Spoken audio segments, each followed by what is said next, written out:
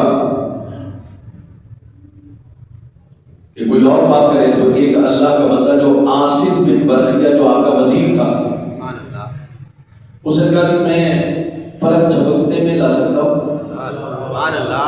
انا آتیک بہ قبل ان یرتد الیک طرفک. آپ کی آنکھوں کی یہ پلک جھپکنے سے پہلے میں یہاں حاضر کروں. لوگوں نے پلک پتہ نہیں جھپکی یا نہیں جھپکی, لیکن جب دیکھا تو وہ یہاں موجود تھا. سبحان اللہ. اور اس کا وزن جو ہے وہ منو نہیں ٹن کے حساب سے تھا, اس لیے کہ وہ اکیلی تخت پر نہیں بیٹھتی تھی, بلکہ اس پر اس کے وزراء اور مملکت کے بڑے بڑے لوگ وہ بھی اس کے ساتھ ہوتے تھے. اب جب ملکہ وہاں پر پہنچی تو وہ دیکھ کے حیران رہے. اوپر سے کیونکہ اللہ تعالیٰ نے آپ کو بڑے معجزات عطا فرمائے تھے, ایسا شیشہ نیچے لگا دیا اس کو. جب وہ آئی تو اس نے شلوار اوپر کر لی, شاید یہاں پانی ہے. تو جب اس کو پتہ چلا کہ یہ پانی نہیں ہے, پانی لگ رہا ہے, مجھے محسوس ہو رہا ہے, تو شرمندہ ہو گئی. مقصد تو یہ تھا کہ دل تبدیل کیا جائے.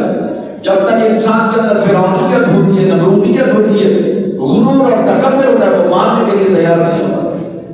عاجز کر کے, اللہ بھی عاجز کر کے مانتا ہے. مانتا تو ویسے بھی وہ جب چاہے لے جائے, لیکن عاجز کر کے مانتا تاکہ یہ بندہ جانے کے لیے خود تیار ہو.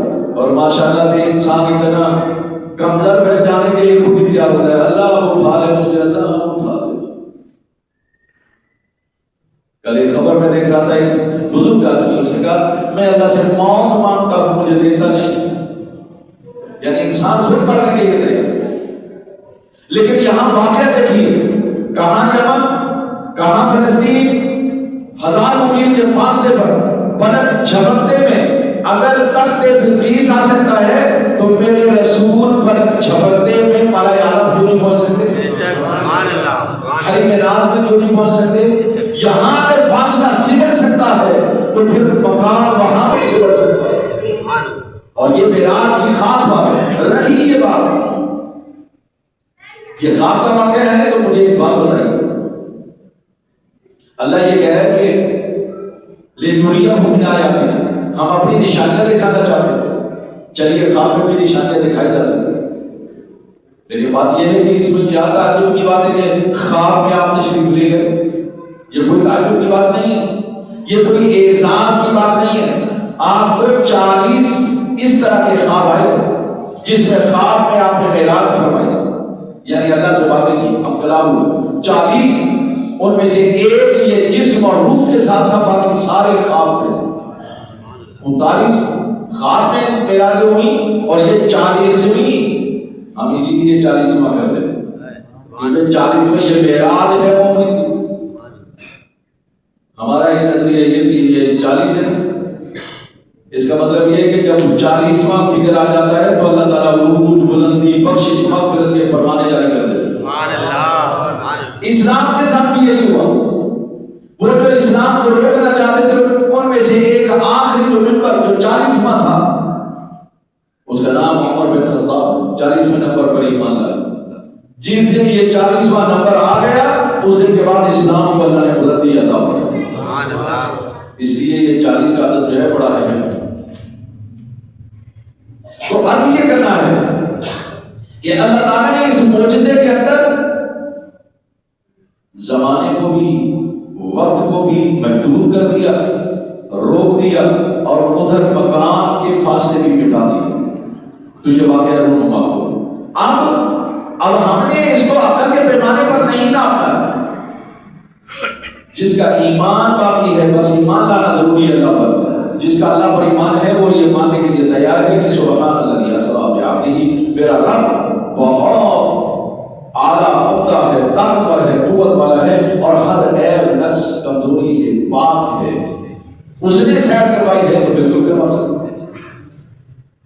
تو اس لیے ہمیں معذرت خواہانہ رویہ اختیار نہیں کرنا, ہمیں ماننا ہے. اور رہی یہ بات کہ اللہ تبارک و تعالیٰ کو آپ نے دیکھا, اس پر دلائل موجود ہیں. اللہ کو دیکھا. آپ کہیں گے کہ اللہ کو دیکھنا ناممکن ہے. نہیں، اللہ کو دیکھنا ممکن تو ہے، ناممکن نہیں ہے، لیکن آج تک دنیا میں کسی نے نہیں دیکھا. یہ ذرا غور سے سنو، آج تک دنیا میں کسی نے نہیں دیکھا. ہاں، جب دکھانا چاہا تو پھر بلا کر کے زیارت کروا. سبحان اللہ.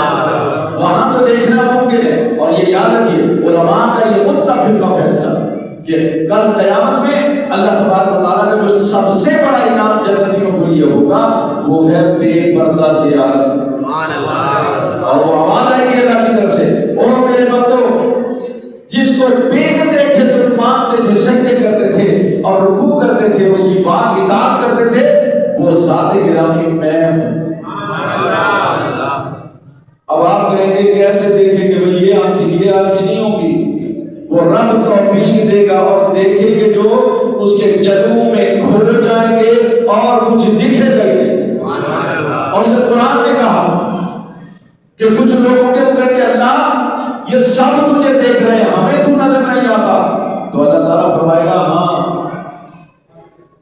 زمین پر اذانیں بھی ہوتی تھی، نمازیں ہوتی تھی، دین کی طرف بلایا جاتا تھا، میری معراج بیان ہو رہی تھی، میری میلاد بیان ہو رہی تھی، شب برات کا ذکر ہو رہا تھا، قرآن میں تلاوت ہو رہی تھی، اور تو اندھا بنا ہوا تھا، بہرا بنا ہوا تھا، تجھے سنائی نہیں دے رہی تھی اذانیں کہ تو کہتا لبیک کہتا ہوا تھا کہ اللہ تیرا نام لیا گیا ہے، میں حاضر ہوں. تو نے کیوں نہیں حاضری دی؟ وہاں تو اندھا بنا رہا، یہاں میں نے تجھے اندھا کر دیا. وہاں تو بہرا بنا رہا اور یہاں میں نے تجھے بہرا کر دیا تاکہ تو سن نہ سکے. یہ محرومی ہے. اس لیے وَمَنْ أَعْرَضَ عَنْ ذِكْرِي فَإِنَّ لَهُ مَعِيشَةً ضَنكًا وَنَحْشُرُهُ يَوْمَ الْقِيَامَةِ أَعْمَىٰ. جس نے میرے ذکر، میری یاد، میری فکر سے اعراض کرتا، منہ پھیرا، اللہ کہہ رہا ہے قیامت کے دن ہم ان کو اندھا کر کے اٹھائیں. اللہ کو یاد کیا کرو، اللہ کو یاد کیا کرو. یہ ذکر اور فکر، یہ نماز سب سے عمدہ، سب سے اعلیٰ جو عبادت یا ذکر ہے وہ نماز ہے. اسی لیے اللہ تعالیٰ نے فرمایا اقم الصلاۃ لذکری، جب میرا ذکر کرنا ہو، جب میری یاد آ جائے نماز پڑھا کرو. آج معراج کا سب سے عظیم تحفہ نماز ہے. اور دیکھیے نصیب ہمارے مصطفیٰ کریم صلی اللہ علیہ وسلم تشریف لے گئے، وہاں عبدیت کے مقام پر آپ فائز ہوئے.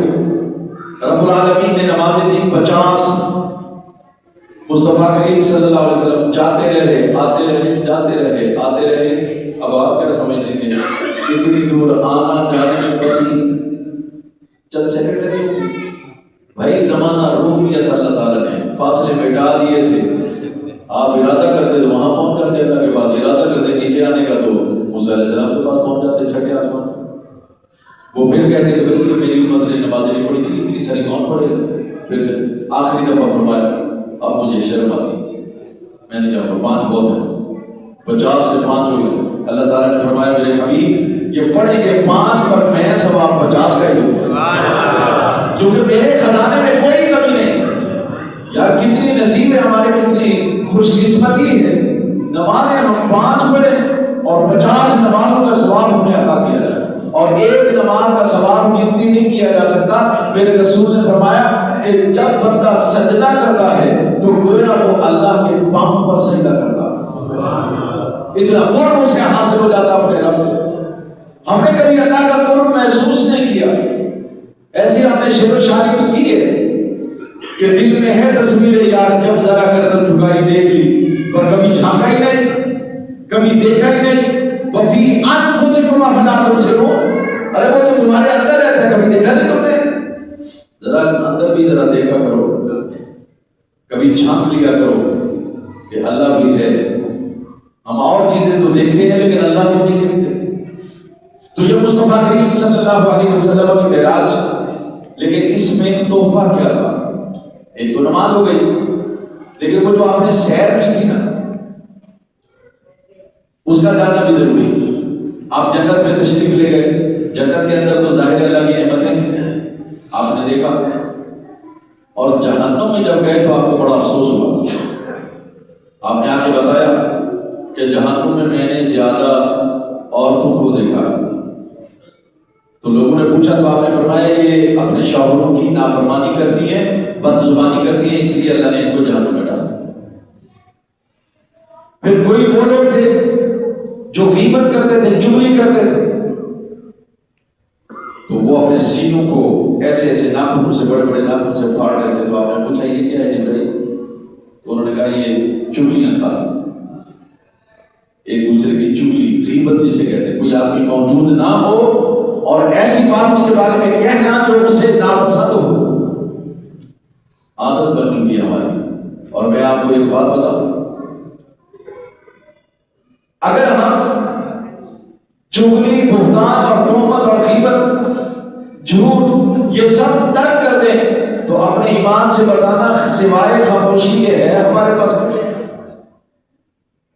ہم چپ ہو جائیں، ہماری عادت بن چکی، ہم جب بھی بولتے ہیں یا تو تانا کر رہے ہوتے ہیں، تشریح کر رہے ہوتے ہیں، یا گالی دے رہے ہوتے ہیں، یا کسی کو برے نام سے پکار رہے ہوتے ہیں، یا ہم کسی کا مذاق اڑا رہے ہوتے ہیں، یا غیبت کر رہے ہوتے ہیں، یا چغلی کر رہے ہوتے ہیں، یا جھوٹ بول رہے ہوتے ہیں۔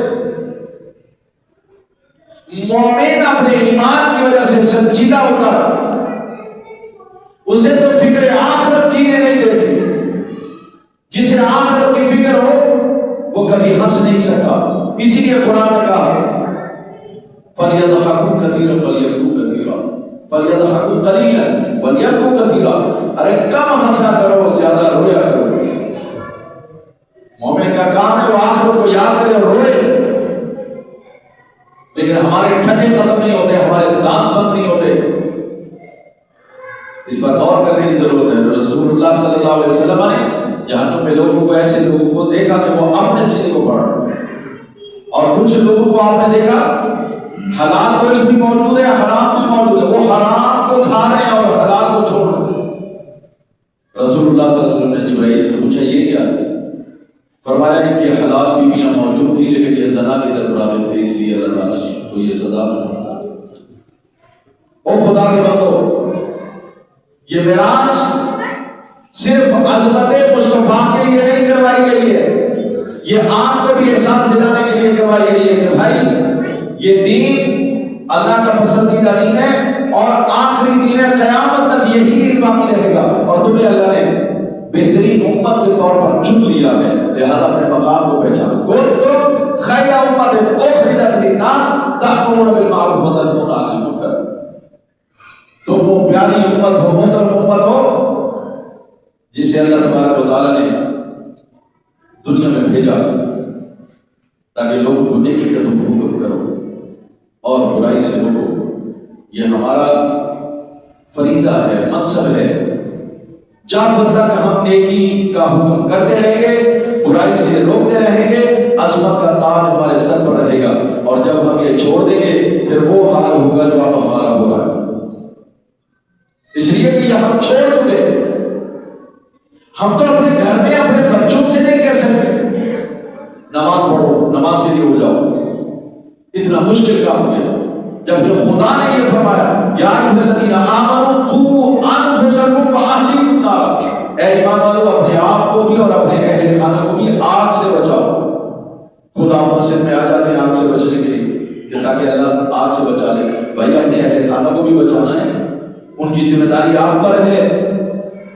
کلکم راع وکلکم مسئول عن رعیتہ، پوچھا جائے گا، آپ میں سے ہر کوئی ذمہ دار ہے اور اس سے اس کے ماتحت کے بارے میں پوچھا جائے گا، کیا جواب دیں گے اللہ؟ اس لیے آج وہ جو ابھی ایک شعر پڑھ رہے تھے ہمارے ناظرین، تیری معراج کے تو عرش معلیٰ تک پہنچا گیا، میری معراج کے میں تیرے نقش قدم تک پہنچا، اور وہ نقش قدم یعنی سیرت مصطفیٰ کریم صلی اللہ علیہ وسلم۔ ہماری رسائی صرف مصطفیٰ کریم صلی اللہ علیہ وسلم کی سنتوں تک ہے، آپ کی سیرت، آپ کے اخلاق کو اپنانے تک، اس سے آگے ہم نہیں جا سکتے۔ ہاں لیکن یہ نقش پا کر ہم اپنے خطر راہ بنا لیے تو میرا رب پھر ہمیں وہ مقام اور مرتبہ عطا فرمائے گا جسے دنیا دیکھے گی۔ اس لیے جو ان کی سیرت سے ہے وابستہ نجات عالم، اہل عالم کے مسائل کا فتاوی وہ ہے۔ اللہ سے دعا ہے کہ رب العالمین دین کی سمجھ عطا فرمائے۔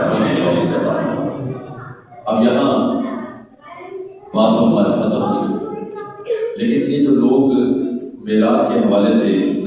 کے بارے میں پوچھتے ہیں، دیگر عبادات کے بارے میں پوچھتے ہیں، ایک بات یاد رکھیے، میں اور آپ اتنے کمزور ہیں، ہمارے فرائض سے پورے نہیں ہے۔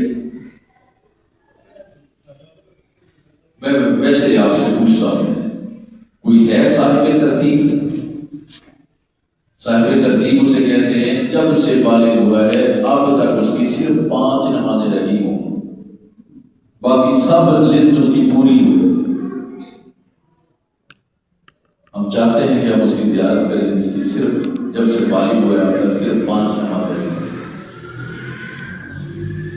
بہت مشکل۔ تو آج کا دن اگر آپ کا جی چاہے کہ میں عبادت کروں تو خدا کی بارگاہ میں کھڑے ہو جائیے، ساری اپنی قضا نمازیں جو ہے وہ ادا کریں، اور اس کا طریقہ بہت آسان ہے۔ نماز تو آپ کو آتی ہے، جیسے پڑھتے ہیں ویسے ہی پڑھیں گے۔ اندازہ ذہن میں کر لیجیے، چلو پہلے قیام والی نمازیں، پھر کوئی سفری بھی ہوں گی تو پہلے قیام والی جو ہے ان کو ادا کریں۔ ہر نماز کے لیے آپ نے کہنا ہے 2 رکعت نماز فجر اللہ تعالیٰ کے لیے جو میری سب سے پہلے رہ گئی، اللہ نماز پڑھ لیں۔ پھر اس کے بعد فجر کی بھی پڑھنی ہے، پھر بھی یہی کہنا ہے جو میری سب سے پہلے رہ گئی۔ کیوں؟ جو سب سے پہلے رہ گئی پڑھ لی، اب یہ باقی جو سب سے پہلے رہ گئی، پھر جو سب سے پہلے رہ گئی، تو یہ سب سے پہلے رہ گئی، یہی کہتے جائیں گے اور کرتے جائیں گے، پھر نماز بدلتی جائیں۔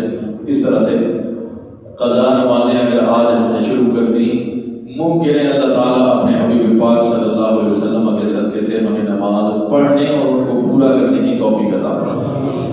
ہماری معراج یہی ہے کہ ہم نماز مکمل کر لیں۔